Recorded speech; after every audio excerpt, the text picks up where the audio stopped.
Efésios 4, do 17, obrigado, irmão, ao 32, nossa meditação nessa noite.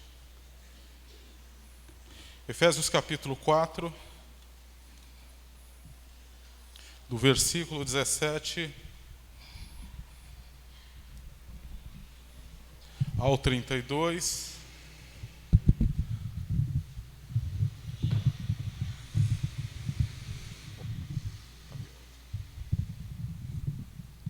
Obrigado. Amém. Como recomendação, eu deixo para os irmãos que vocês leiam toda a carta aos Efésios. Então a gente traz uma mensagem num trecho específico, mas para que você possa se inteirar do que é a carta aos Efésios, qual era a intenção de Paulo quando ele escreveu esse texto, o ideal é que você, com tranquilidade, com diligência, com atenção, você leia a carta aos Efésios toda. Porque a gente vai tratar de 15 versículos de um tema específico, um assunto específico, e a carta ela é uma das cartas mais profundas que Paulo escreve, pelo menos na minha concepção, depois da carta aos Romanos. Fica muito difícil você fazer juízo de valor sobre textos que são inspirados pelo Espírito, mas Romanos, Efésios são cartas assim de uma profundidade fora do comum, excepcional. Então, como recomendação para os irmãos, depois dessa mensagem, se você tiver um tempo, se você tiver possibilidade, leia toda a carta de Paulo aos Efésios. Capítulo 4, versículo 17, o texto diz o seguinte: Isto, portanto, digo, e no Senhor testifico, que não mais andeis, como também andam os gentios, na vaidade dos seus próprios pensamentos, obscurecidos de entendimento, alheios à vontade de Deus, por causa da ignorância em que vivem, pela dureza do seu coração, os quais, tendo se tornado insensíveis, se entregaram à dissolução para, com avidez, cometerem toda sorte de impureza. Mas não foi assim que aprendestes a Cristo, se é que, de fato, tendes ouvido e nele fostes instruídos, segundo é a verdade em Jesus. No sentido de que, quanto ao trato passado, vos despojeis do velho homem que se corrompe, segundo as concupiscências do engano, e vos renoveis no espírito do vosso entendimento, e vos revistais do novo homem, criado segundo Deus em justiça e retidão, procedentes da verdade. Por isso, deixando a mentira, fale cada um a verdade com o seu próximo, porque somos membros uns dos outros. Irai-vos e não pequeis, não se ponha o sol sobre a vossa ira, nem deis lugar ao diabo. Aquele que furtava, não furte mais, antes trabalhe fazendo com as próprias mãos o que é bom, para que tenha com que acudir ao necessitado. Não saia da vossa boca nenhuma palavra torpe, e sim unicamente a que for boa para edificação, conforme a necessidade, e assim transmita graça aos que ouvem. E não entristeçais o Espírito de Deus, no qual fostes selados para o dia da redenção. Longe de vós toda amargura e cólera e gritaria, e ira e gritaria e blasfêmias, e bem assim toda malícia. Antes, sede uns para com os outros benignos, compassivos, perdoando-vos uns aos outros, como também Deus em Cristo vos perdoou. Amém? Fecha os olhos.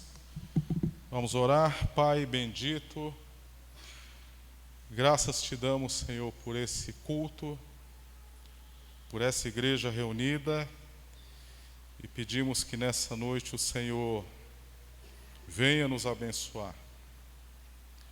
Na verdade, nós já somos abençoados ao participarmos desse momento de comunhão dos teus filhos, do teu povo, porque é aqui que o Senhor declara, é aqui que o Senhor decreta a bênção sobre a vida de cada um de nós, porque é bom, é agradável que os irmãos estejam unidos. Meu pedido nessa noite é que o Senhor, através da Tua palavra, fale com cada um de nós.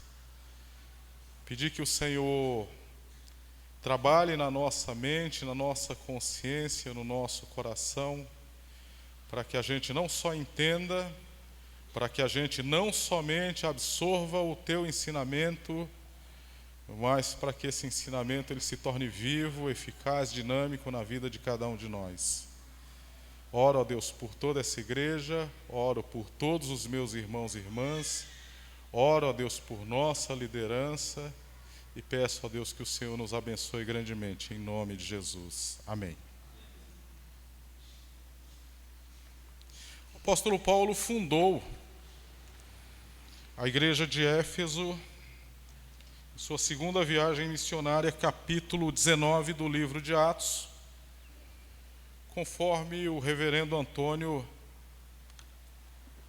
falou um pouco há alguns domingos atrás, né? Citou um pouco Atos, capítulo 19. Segunda viagem missionária de Paulo, ele funda a igreja de Éfeso. A carta aos Efésios, ela é, na minha concepção, uma das cartas profundas que o apóstolo Paulo ele escreveu. Paulo escreveu 13 cartas, isso atestadamente. Há uma dúvida sobre a carta aos Hebreus, mas Romanos e Efésios são cartas que são dotadas de uma profundidade assim fora do comum. Efésios não é uma carta que Paulo escreve para responder a um questionamento de um grupo, de uma igreja, como ele faz para responder à igreja de Corinto, como ele faz para responder aos Colossenses e aos Gálatas. Não é uma carta que ele faz para responder um problema que está acontecendo ou uma dúvida que surgiu no seio da igreja e aí ele tem que se manifestar com relação àquilo. Não é uma carta pessoal. Não é uma carta como 1ª, 2ª Timóteo, ou Tito, ou Filemão, que ele escreve especificamente para uma pessoa. Se a gente mergulhar dentro da carta aos Efésios, se a gente fizer uma leitura dentro da carta aos Efésios, provavelmente a gente saia com essa concepção, com esse entendimento. Deus transformou vocês em novas criaturas, Deus regenerou vocês e agora vocês têm que viver de forma diferente. O capítulo 2 de Efésios mostra esse reverso na vida do homem pecador de forma assim bem clara. Paulo, assim, de uma forma bem explícita, ele mostra o antes e o depois de cada um de nós.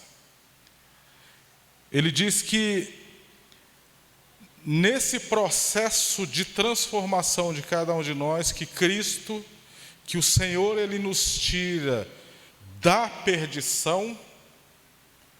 Ele diz que esse processo ele acontece de forma decididamente soberana. Ele diz no capítulo 2, versículo 4 o seguinte: mas Deus, sendo rico em misericórdia, pelo seu muito amor com que nos amou. Então, é o processo pelo qual Deus ele trata, ele trabalha na vida do homem perdido. Porque Efésios capítulo 2, ele deixa bem claro o curso da vida do ser humano, do homem. Como ele está perdido, ele está morto. Morto não faz nada de útil por si próprio. O morto não faz nada. E na medida em que Deus ele se volta para esse homem morto, porque o texto diz que ele, sendo rico em misericórdia, pelo seu muito amor com que nos amou. Então Deus ele resgata esse homem. Quando nós entramos no capítulo 4 de Efésios, tem um texto, tem um trecho que ele começa a trabalhar sobre os dons espirituais. Ele não trata de forma profunda, de forma abrangente, como ele trata em 1 Coríntios, mas ele trata um pouquinho, e é bem considerável o que ele escreve em Efésios capítulo 4. Eu acho importante Paulo falar sobre dons no capítulo 4 de Efésios, porque quando Paulo escreve cartas, ele escreve para igrejas e para pessoas. E ele escreve para pessoas que estão inseridas num contexto de igreja. E ele escreve para igrejas que ele fundou, que ele iniciou o trabalho. E hoje, nos dias que nós vivemos, há um debate muito grande sobre a importância dessa instituição chamada igreja. Ora, a igreja, ela sempre existiu. A igreja sempre existiu. A igreja, ela teve inserida em culturas das mais diferentes e diversas, por momentos históricos dos mais diferentes e diversos, inseridas em governos que a aceitam e que não aceitam, em sociedades que a rechaçam e sociedades que a aceitam. Então, desde sua criação, desde sua existência, a igreja, ela vive nessa sociedade, vive nessa realidade. Então, era natural que quando esses homens, no caso os apóstolos, os primeiros missionários, eles fossem pregar o evangelho, eles fizessem o quê? Eles criassem igrejas, grupos como esse que nós estamos vendo aqui. É lógico que com o passar do tempo, com o passar da história, a igreja ela mudou. A igreja hoje ela tem à sua disposição a tecnologia. O que nós temos em Efésios é uma carta que é mandada para uma igreja e alguém vai receber essa carta lá e vai ler. Só que hoje você tem essa carta dentro do teu celular ou na palma da tua mão. Só que aquela igreja recebeu a carta aos Efésios e pela tradição oral, essa igreja recebeu alguns outros ensinamentos. E nos dias de hoje a gente recebe todo o texto bíblico na nossa mão, no nosso celular. Então, são momentos diferentes, são culturas diferentes, e todo esse histórico da igreja, ela vai passando, ela vai vivendo, ela vai lutando. Em uma época ela é perseguida, outra época ela tem essa perseguição afrouxada. E nos dias atuais, a gente tem pessoas que dizem que essa instituição chamada igreja, ela é uma instituição falida. Alguns afirmam, sabe o quê? Que essa instituição chamada igreja, ela está com os dias contados. Alguns afirmam que essa igreja, essa instituição chamada igreja, ela é a instituição mais nobre, mais sublime que pôde se criar na história do ser humano. No entanto, eles não querem relação com essa instituição. É por isso que a gente vê no mundo que nós vivemos pessoas que dizem: eu amo Jesus, eu amo Cristo, eu amo a palavra, mas eu não quero relação com o seu povo, com a sua igreja. E Paulo escreve para igrejas. Êxodo capítulo 19 diz que Deus constituiu para ele um povo. Jesus ora e diz assim: eu não oro pelo mundo, eu oro por esses que ficam no mundo, que eu deixo no mundo.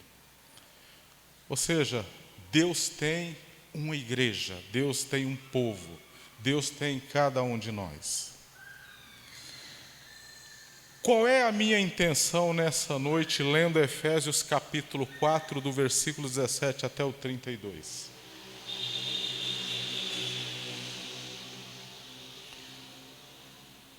A minha intenção hoje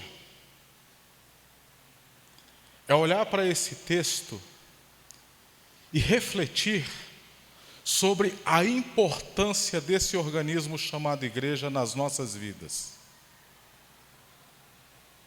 Porque talvez a gente venha na igreja e a gente não sabe muito bem qual é a importância da igreja nas nossas vidas. Então, à luz de Efésios capítulo 4, do 17 até o 32, eu queria refletir qual é a importância da igreja na vida de cada um de nós. Como é que o texto vai responder isso aí para nós? Há 4 respostas que eu queria que você gravasse na sua mente, que elas são muito importantes. A primeira resposta é: a igreja é importante na nossa vida porque é através dela que nós somos inseridos num grupo de pessoas. Quando você lê uma carta que é encaminhada para uma igreja, você pega Romanos, você pega 1 Coríntios, 2 Coríntios, Gálatas, Efésios, você pega Colossenses, você percebe que o autor da carta, ele não trata de forma individual, de forma específica. Ele faz isso nas cartas pastorais, que são cartas pessoais.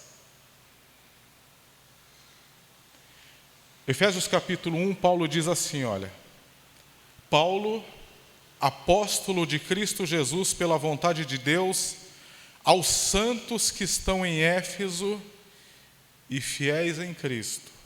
Plural, grupo, plural.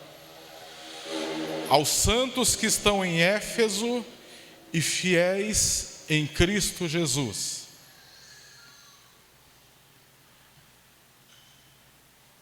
Isso aqui é importante porque isso dá para cada um de nós a ideia, sabe de quê? De grupo, de comunidade, não de individualidade. Há individualidade, porque cada um aqui é diferente em tudo.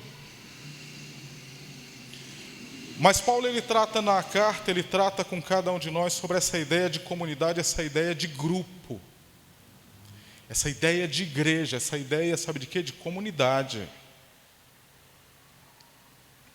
Ele diz, para ele tratar isso, ele diz quem nós éramos. E no capítulo 2 que eu citei anteriormente, ele diz assim que nós éramos mortos, nós seguíamos o curso do mundo e nós fazíamos a vontade da carne. No mesmo capítulo 2, ele vai dizer para nós o seguinte: naquele tempo vocês estavam sem Cristo, separados da comunidade de Israel, estranhos aos pactos da promessa, não tendo esperança e sem Deus no mundo. Quem nós éramos. Aí, no mesmo capítulo 2 que eu citei antes, ele vai dizer o que nós passamos então a ser. Quem nós éramos? Nós éramos isso que ele detalhou aqui. Nós estávamos mortos, seguíamos o curso do mundo, fazíamos a vontade da carne, estávamos sem Cristo, separados da comunidade de Israel, estranhos aos pactos da promessa, não tínhamos esperança e vivíamos sem Deus no mundo. Era isso. Quando a gente começar a se gabar do nosso passado, porque eu fazia tal coisa, porque eu era isso, lembre-se disso aqui. Era isso que nós éramos. Era isso aqui. O que nós passamos a ser? Aí, no mesmo versículo, no mesmo capítulo 2, no versículo 19, ele vai falar que, ele vai usar o seguinte termo: assim, pois, isso é depois que Cristo ele se volta na nossa direção, em graça e misericórdia, ele diz: vocês não são mais estrangeiros, nem forasteiros.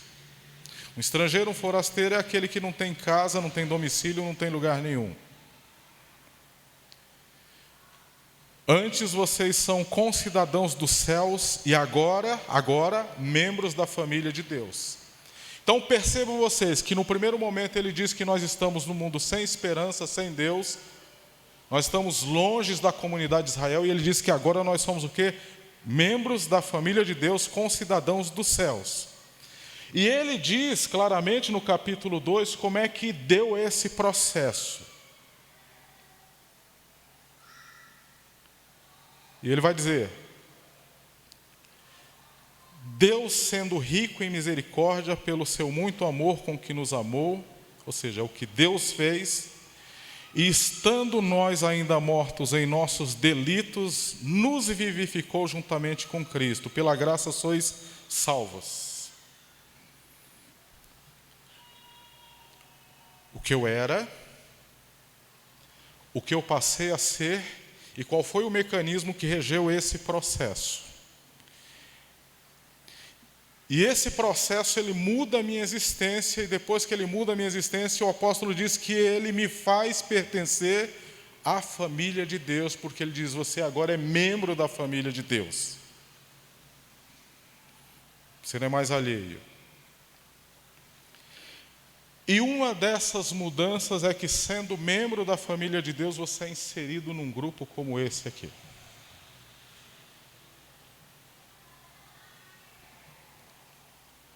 Vocês conhecem um autor chamado Gary Chapman? Alguém conhece? Quem conhece, levante a mão. Isso, ela trabalha em livraria, então se ela não conhecesse, a gente puxaria a orelha dela. Ok, falando o nome Gary Chapman, provavelmente vocês não conheçam, mas se falar um livro dele, provavelmente vocês vão lembrar do livro. As 5 Linguagens do Amor. Opa, mais um ali já conhece, então, porque já leu o livro. Isso. A irmã ali também já leu. Assim, a minha esposa leu também, né? As 5 Linguagens do Amor. Então, tudo quanto era encontro de casais, noivos, tinha esse livro, As 5 Linguagens do Amor. Gary Chapman. Ele deve ter vendido muito livro, né? Eu não sei, mas deve ter vendido bastante. Por incrível que pareça, eu li esse livro do Gary Chapman, eu achei interessante vários pontos, palavras de afirmação, presentes, né? Que tem, é mais ou menos isso que ele trabalha. Ele diz que cada pessoa tem uma linguagem que é algo que toca na pessoa, né? E que dentro do casamento, da relação, nós temos que nos esforçar para descobrir isso. Então, às vezes a esposa ela não gosta muito de presente, ela não se preocupa com presente, mas ela quer que o marido diga que ela está bonita. Né, Jarbas? E se ela cortar meio centímetro do cabelo e você não perceber, acaba teu final de semana, né? Mas o Gary Chapman, ele tem um livro que é fantástico. E não é esse, As 5 Linguagens do Amor.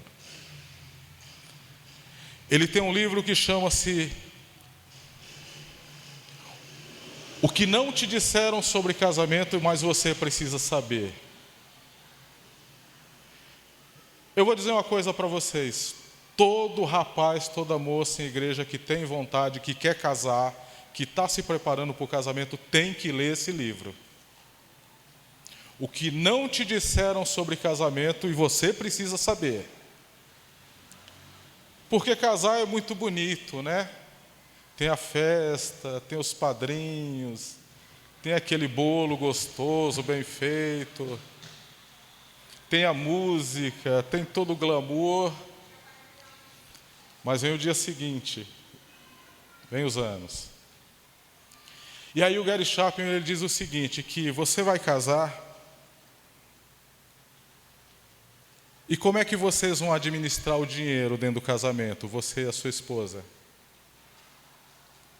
Gera tensão isso? Gera.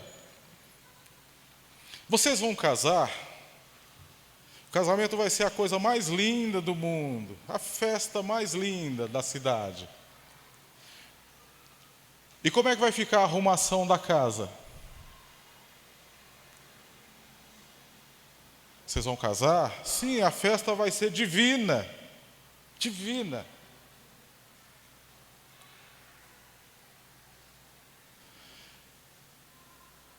Mas e como é que vocês vão fazer com os projetos de cada um? Quando o projeto profissional seu se chocar com o dele, mas o dele se chocar com o seu. Quando você começar a engrenar no teu projeto de vida, mas aí um projeto do teu marido aparecer e falar, não, temos que mudar. E tem uma coisa que o Gary Chapman trabalha nesse livro, que não te disseram sobre casamento e você precisa saber, que é fantástico. A entrada dentro da outra família. Por quê? Porque eu sou Rodrigues de Souza. Minha esposa era Nascimento Amaro. E agora o Rodrigues de Souza, ele entra dentro do Nascimento Amaro, mas o Nascimento Amaro entra dentro do Rodrigues de Souza. Só que o Rodrigues de Souza tem duas irmãs, uma mais velha, uma mais nova, um pai e uma mãe. E o Nascimento Amaro tem dois irmãos, um mais velho, talvez um mais novo, um pai e uma mãe. Como é que é essa entrada dentro de uma família? Ou seja, como é que a gente administra isso? Por que eu estou falando isso para vocês, pegando a carta aos Efésios? Por que essa ideia de grupo, de comunidade é importante? Por quê? Porque você vai passar daquela porta para cá, e quando você chegar aqui as coisas estão acontecendo de uma forma. Quando você se casar, quando você se casa, quando você começa a se relacionar com alguém, uma mulher com um rapaz com a mulher, quando ele chegar lá na casa da sogra, as coisas estão acontecendo de uma forma, de um jeito. Eles estão comendo um arroz que talvez você não coma, eles estão comendo uma manteiga que você não coma, eles estão assistindo um programa de televisão que você não assiste, eles estão vivendo de uma forma que você não vive. E quando você passa por aquela porta para cá, você tem aqui um grupo que provavelmente não viva como você viva lá fora, como nós vivíamos. Por isso que a igreja é importante na nossa vida, porque ela nos insere dentro de um grupo de pessoas.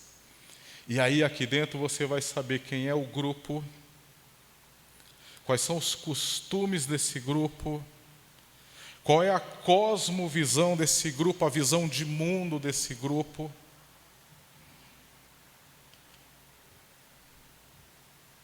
É isso. Por isso que a igreja é um laboratório que forma a gente. Sai lá fora. Aí chega aqui, é nós, mano. É nós, né? Não é assim. A igreja começa a formar em cada um de nós essa consciência de grupo. De que nós estamos aqui, mas nós pertencemos ao quê? A um grupo, a uma família. Ele diz assim, olha, versículo 25. Pois somos membros uns dos outros. A Bíblia NVI, na minha concepção, no meu entendimento, ela melhora. Ela diz, nós somos membros do mesmo corpo. Consciência de grupo. Ele diz, não saia da vossa boca nenhuma palavra torpe, mas só a que for boa para necessária edificação, a fim de que ministre graça aos que ouvem. Consciência de grupo. Consciência de que você está no meio, num grupo de pessoas, consciência de grupo. E ele diz no 32, antes sede uns para com os outros bondosos, compassivos, perdoem uns aos outros, consciência de grupo.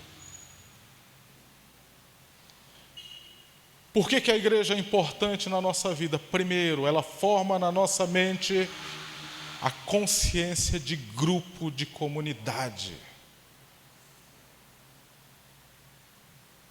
Aqui, 50, 60, não faço a mínima ideia de quantos são.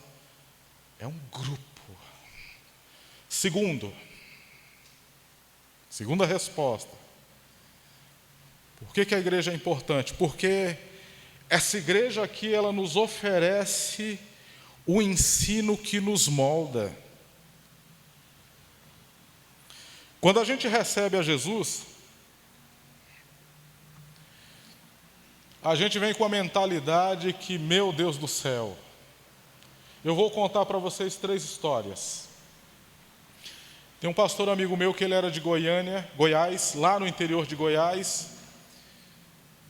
Ele pastoreava a igreja tinha lá os presbíteros, um conselho, e tinha uma moça que ajudava uma classe na EBD, uma classe de crianças. Ela auxiliava. Mas a vontade dela era dar aula na classe, era ser a titular da classe. Mas ela auxiliava. Então ela auxiliou 1 ano, ela auxiliou 2 anos. Quando chegou no 3º ano, ela queria assumir a classe de crianças. Mas o conselho tinha uma resistência com relação a ela assumir a classe de crianças. E o conselho tinha os seus motivos.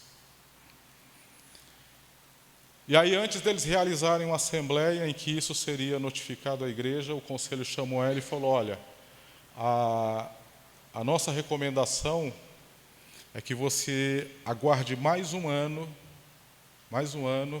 para que a gente faça uma nova avaliação para verificar se você pode assumir a classe de crianças. Aí ela falou assim: Ave Maria, irmão. Está respondido o problema.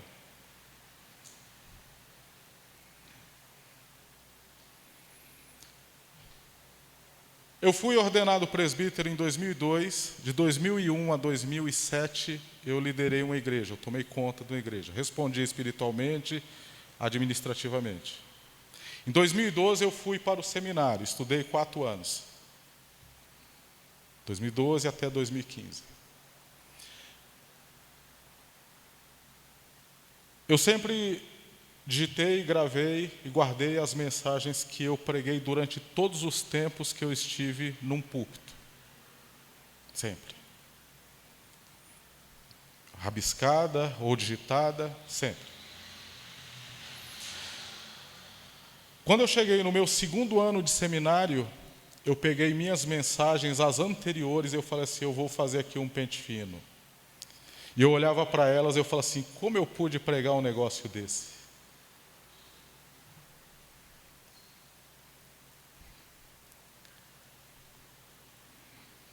E como ninguém na igreja reclamou disso.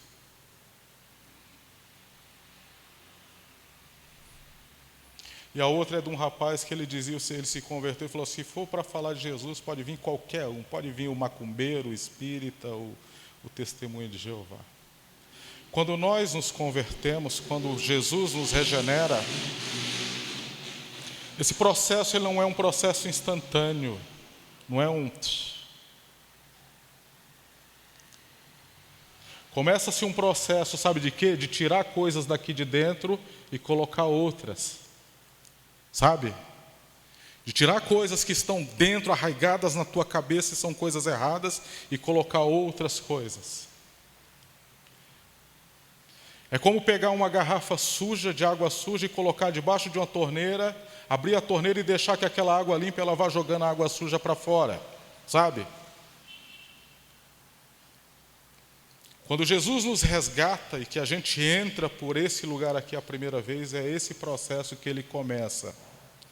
Por quê? Porque a gente vem para cá com a nossa cabeça completamente fora do eixo.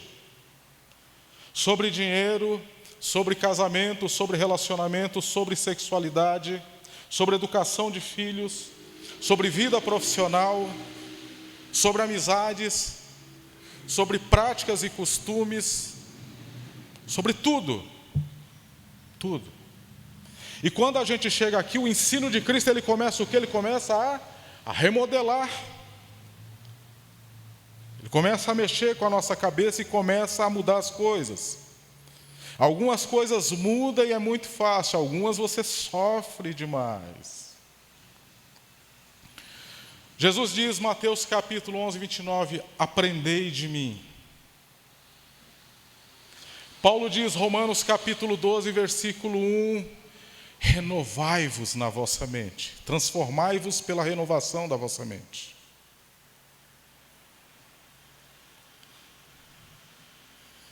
E é isso que nesse capítulo 4 Paulo transfere para essa carta.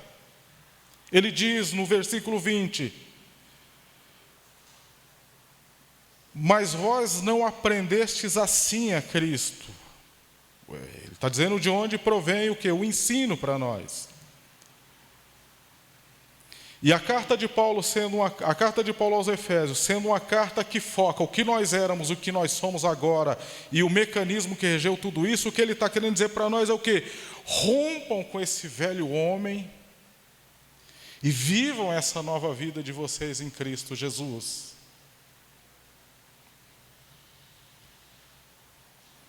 Mas para isso você vai ter que fazer alguns exercícios. Ele diz no versículo 22, se despoje do velho homem,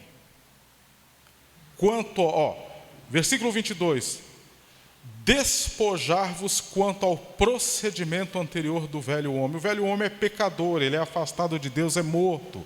Ele diz no 17, ele diz gentios, a ideia de pessoas que não conhecem a Deus. Ele diz no versículo 17, ele diz assim, olha, a verdade de suas mentes. O que Paulo está querendo dizer no versículo 17, sabe o que é? Que o pensamento dos gentios, eles são inúteis. Olha o peso dessa expressão de Paulo aqui. Ele diz que eles são o quê? Entenebrecidos no entendimento, é o versículo de número 18. O velho homem, ele é ignorante, ele diz o quê? Além de tudo, que ele é insensível, depravado e impuro, que é o que ele fala no versículo de número o quê? 19. E aí no versículo de número 24, ele faz o quê? Ele fala assim, você vai se despojar de tudo isso, e aí você vai o quê? Você vai se revestir do novo homem. Esse ensino que nós recebemos é para essa finalidade.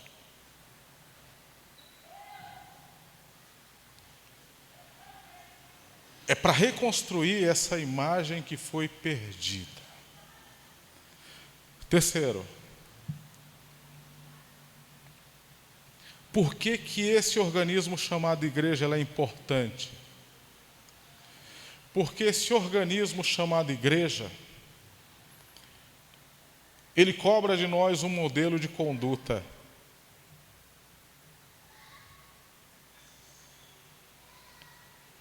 Olha que interessante. Então, primeiro, somos inseridos num grupo, a igreja. Segundo, nós recebemos um ensino que nos molda. Terceiro, nós temos sobre nossos ombros a responsabilidade de uma conduta diferente.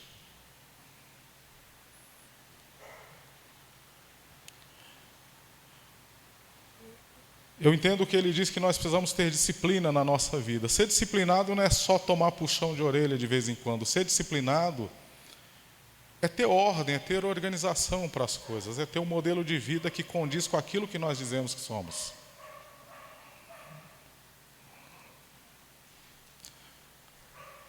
Ele diz, mas vós não aprendestes assim a Cristo. O 21 ele diz, se é que o ouviste nele fostes instruídos conforme é a verdade em Jesus. Nós temos uma nova regra, e essa nova regra é a lei de Cristo. A lei de Cristo é a verdade, segundo ele diz aqui, e a lei de Cristo ela impacta o que? O nosso pensamento. Ele diz, a vos renovar no espírito da vossa mente. E aí quando essa lei ela começa a renovar no espírito da nossa mente, a gente começa a se despir do velho homem e tomar então a roupa do novo homem. Mas ele diz para nós o quê? Que essa nova roupagem, essa nova imagem que nós estamos assumindo, ela tem o quê? Ela tem práticas do dia a dia. E aí ele vai especificar isso claramente. Abandone a mentira e fale a verdade. Versículo 25. Versículo 26, ele vai dizer, cuidado com a ira. Ele reproduz aqui o que diz o Salmo, acho que é o 4, se eu não estiver enganado. Salmo de Davi. Ele diz assim, no 27, não furte, trabalhe. Ele diz no 29, não saia da vossa boca nenhuma palavra torpe. Então ele está querendo dizer o quê? Cuidado com aquilo que você fala por aí. E aqui. Ele diz no 30, não entristeça o espírito. Ele diz no 31, sejam pessoas boas, seja compassivo, seja bondoso.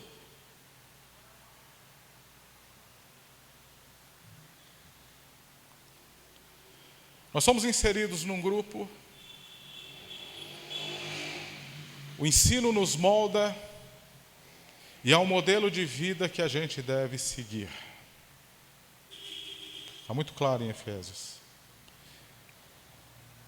E a última resposta ele vai dar.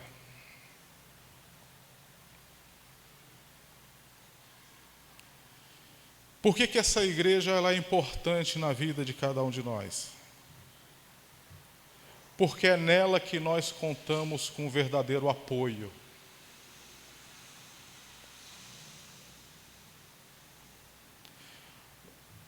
Os grupos que existem no nosso mundo, eles não existem somente para usar camiseta dizendo o nome do grupo. Não é só para colocar broche no peito ou boné na cabeça.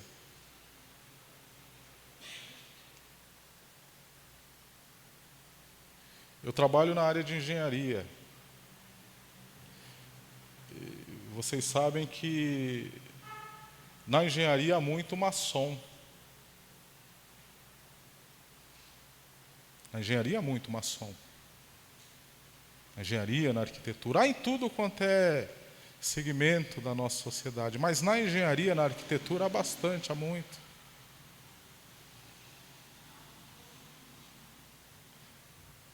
Quando eu fui trabalhar lá, até perguntaram se eu era maçom. Eu falei, não. Uma vez apareceu um menino doido lá, né? Ele falou assim, e ele teve um treinamento, um curso, eu estava dando apoio, e o rapaz ficava olhando para mim, olhando, eu virava para um lado, olhava, ele estava olhando. Aí acabou o curso, ele falou assim, cara, você é maçom, né? Eu falei, não, por que você está dizendo isso? Ele falou assim, cara, eu estudo a maçonaria há anos. Você fez um monte de código maçom. Eu falei, você precisa estudar mais. Não, não sou não. Mas eles são organizados. Eles são organizados. Eles se indicam para as coisas. Eles consomem as coisas dos outros. Eles se chamam de irmãos.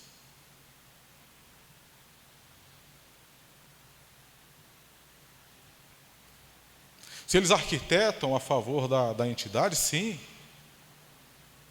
Nós tínhamos um órgão dentro de nossa empresa lá que eles deixaram o órgão organizado por 10 anos. E eles falaram, é isso que vai acontecer em 10 anos. Nós estamos num grupo, não é simplesmente para usar uma camiseta, ou ter um boné, um broche, qualquer coisa e dizer nós somos. Não, nós somos para quê? Para fazer diferença lá fora, mas fazer diferença aqui. E é por isso que ele demonstra para nós, Paulo demonstra para nós nesse texto aqui, que nós precisamos fazer diferença também na vida dos nossos irmãos. Então, por que a igreja é um organismo importante na nossa vida? Porque nós somos inseridos num grupo, porque nós somos ensinados, porque nós recebemos um modelo de conduta que nós precisamos viver, e porque quando as coisas estiverem muito difíceis na nossa vida, nós temos um grupo que vai nos dar uma força, vai nos dar um apoio. Porque é isso que ele deixa claro aqui. Ele diz, olha, deixa a mentira, fale a verdade com o seu próximo. Ninguém fala a verdade pelo mal dos outros, a gente fala a verdade porque a verdade ela é de Deus, Deus é a verdade. O diabo é o pai da mentira. Só que para você que acha que a verdade ela tem que ser falada de qualquer jeito, ele diz no versículo 15 o quê? Seguindo a verdade em amor. Olha aí, hein? Se você é daqueles que acha que é muito profeta e que tem que abrir a boca e falar a verdade independente do jeito, você está enganado. Porque Paulo diz a verdade em amor. Eu peguei vocês agora, hein? Eita, nós. E um versículo que nós não lemos, que é o versículo 15, ele diz, seguindo a verdade em amor, O versículo 2 do capítulo 4, ele diz, olha, com toda humildade, mansidão, longanimidade, suportando-vos uns aos outros em amor. O amor é um dos fundamentos da relação aqui dentro. A verdade é fundamento? É fundamento. Mas o amor é fundamento também das nossas relações. Reflita sobre isso. E ele diz o seguinte, não saia da vossa boca nenhuma palavra torpe, sim a que for boa, para quê? Para edificação. Transmita graça. Porque tem muita gente que vem para cá, que entra aqui, esperando justamente isso.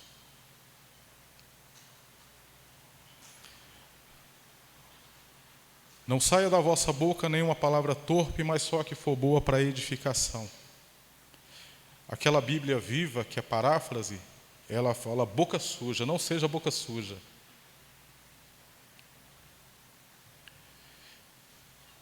Então, a forma como nós falamos, ela serve para nos aconselhar, para nos ensinar, para nos instruir, para nos animar. Mas ele diz um negócio interessante no 28, aquele que furtava não furte mais. Antes trabalhe fazendo com as mãos o que é bom para que tenha o que repartir com quem tem necessidade. O que ele está querendo dizer é que vai existir um momento da nossa história que alguém vai ter necessidade. E necessidade material. Como teve a igreja de Jerusalém que passou por uma grande fome e Paulo então organiza uma grande coleta para responder àquela necessidade.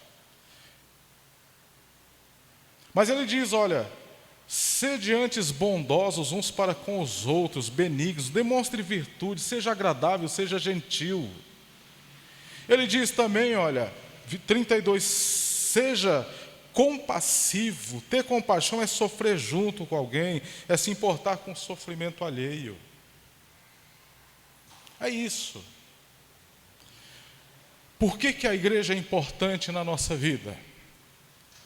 Primeiro, ela insere cada um de nós dentro de um grupo, dentro de uma comunidade. Segundo, é nessa igreja que nós recebemos o ensino da palavra. Porque essa igreja ela tem um momento específico para isso. Terceiro, essa igreja pede de nós um padrão de comportamento. E quarto, quando as coisas não estiverem boas na nossa vida, é nossa obrigação nos apoiar, abençoar a vida um do outro. Que Deus nos abençoe em nome de Jesus. Eu queria retornar para o presbítero Davi.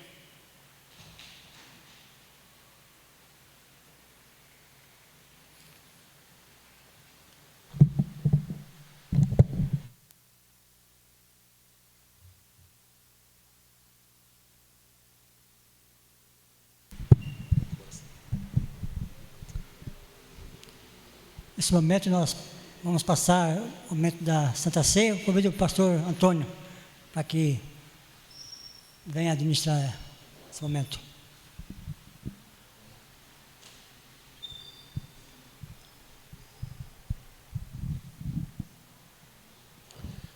Graça e paz, meus irmãos. Convido os presbíteros